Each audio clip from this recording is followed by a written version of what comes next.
Ֆեմիդայի խորթորնուհին նույն ինքը իգական սերի կոնկրետ այս ներկայացուցիչը կամ ինչպես կասեն մեր սիրելի գյումրեցիք, այս կենիկ մարդը համարվում է Հայաստանի Հանրապետության արդարադատության նախարարը։ Մի հատ լսենք ու շարունակենք։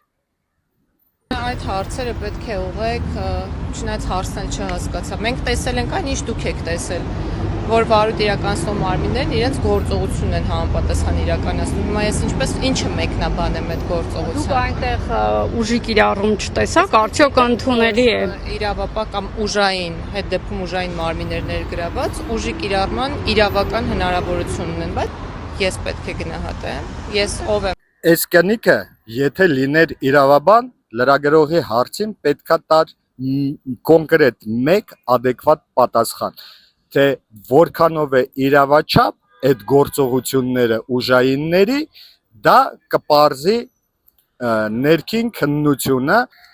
եթե իրանց գործողությունները իրավաչափ չեն, ապա այդ մարդիկ կպատժվեն կամ, չգիտեմ, գործից կհեռացվեն, բայց ինքը զբաղվում է վերբալ բռնաբարությամբ, նա բռնաբարում է կոնկրետ իրավական համակարգը, նա բռնաբարում է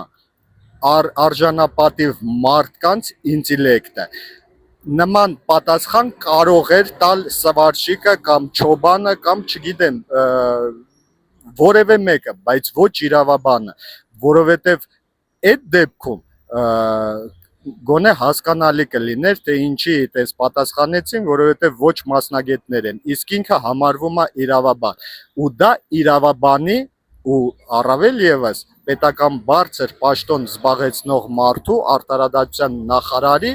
պատասխան չէր, սա չի կարա լինի արդարադատության նախարար, սա նսեմացնում է մեր պետությունը, էլ ավելի խորացնում, մեզ խայտառականում ամբողջ աշխարհի աչքի առաջ, այսինքն նա բառացիորեն ասում է, եթե դրանք ուժային կառույցներ են, նրանք էլ ուժային կառույցի աշխատողներ են, ուրեմն հետևաբար տրամաբանությունը հետևյալն է, որ ուժային կառույցի աշխատողները պիտի գնան ու անպաշտպան մարդուն գետնով տապալեն, չէ որ նրանք ասենք կրկեսի աշխատողներ չէին կամ ուրախների ու հնարամիտների ակումբը չէին ներկայացնում,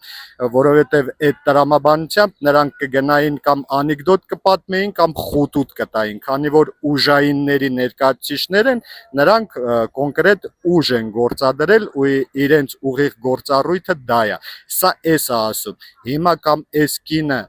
ապուշ է, կամ շատ խելացի է, բայց կռուտիտ է անում, երկու դեպքում էլ խայտառակություն է սա։